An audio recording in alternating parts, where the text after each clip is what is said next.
Pace bene, masih di mea culpa.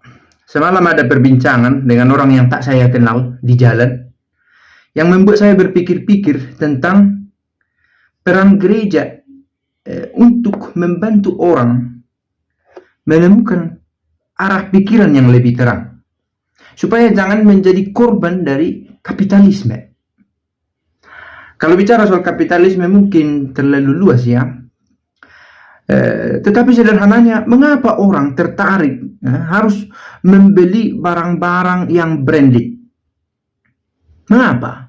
Apa yang memengaruhi pikiran orang-orang ini supaya dibilang berkualitas, supaya dibilang keren, maka dia membeli produk-produk yang lebih terkenal, yang mereknya dikenal oleh banyak orang, misalnya entah Adidas atau Louis Vuitton atau Hermes atau H&M katanya di sini.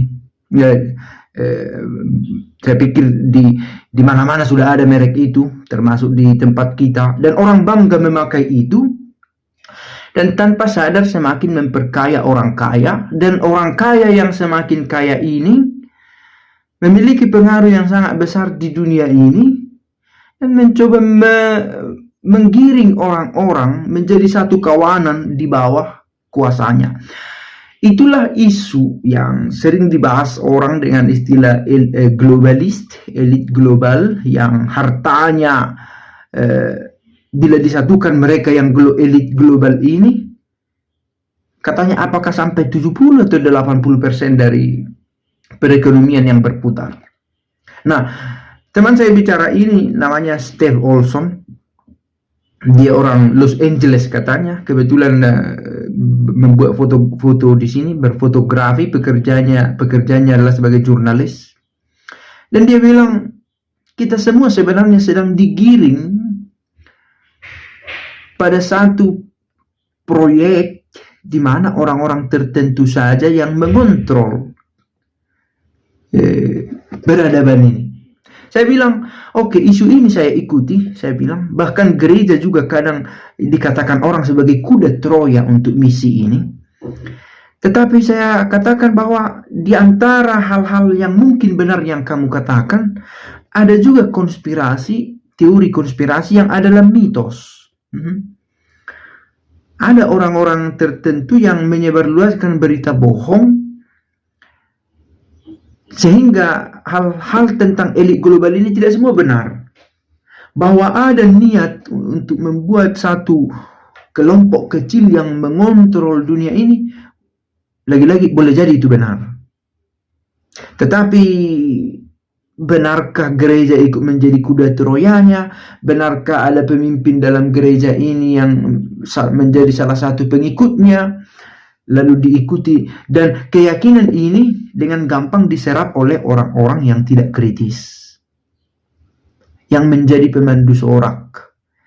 Kalau istilah dalam kita inilah pengunjuk rasa yang berbekalkan nasi bungkus. Tetapi dalam hal ini tidak ada nasi bungkusnya, yang ada adalah kepuasan pandangan personalnya, bahwa ada elit global, ini orang yang pantas dibenci dan misinya adalah jahat, menguasai dunia. Di sana ada Freemason, ada Illuminati, gelar-gelar itu dipakai macam-macam. Nah, menariknya, apa kerjamu katanya? Saya seorang pastor, saya bilang. Oh, so you are a believer katanya. Yeah, I do, I'm a believer. Lalu dia bilang, saya juga. Tapi dia tidak katakan tentang apakah dia Katolik atau Protestan atau Kristen mana. But I do believe in Christ. I do believe in the blood of Christ. I do believe in gospel, katanya.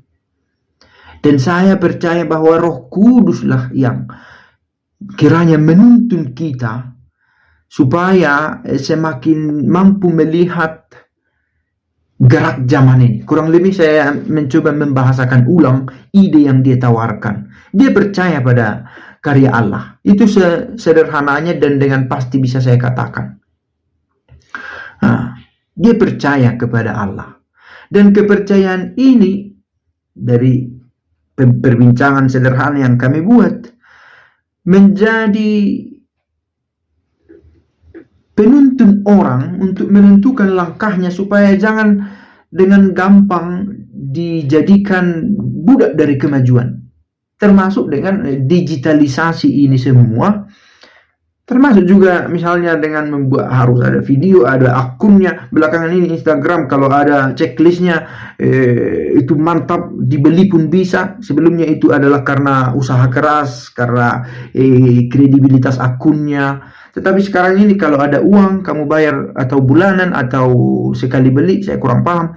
Twitter juga begitu, ada bulanan. Apakah 1 tahun, 1 bulan 8 euro atau dolar. Mulai orang dibimbing untuk menjadi budak dari kapitalis. Kita pakai istilah kapitalis yang menguasai pasar, termasuk dengan membeli barang-barang itu. Mengapa harus itu mereknya? Misalnya ada sepatu yang punya teman H&M itu dibuat di Cina juga, tetapi dengan merek dari sini. Adidas di Asia juga merek di sini. Orang terorientasi, oh kalau saya pakai ini, orang lihat mereknya iPhone atau apalah misalnya lagi, saya hebat, saya masuk pada kelompok yang diperhitungkan. Dan mental semacam ini yang dipergunakan oleh para penguasa pasar yang kaya menjadi kaya. Nah, ada dalam gereja kiranya menuntun kita untuk menajamkan daya kritis kita. Mengapa saya harus beli itu? Kan begitu. Oh, lifestyle, ya lifestyle. Tetapi tanpa sadar kita menjadi sapi perahan. Hilang kemerdekaan kita untuk memakai yang tak bermerek karena serangan psikologis lewat media itu. Pace bene.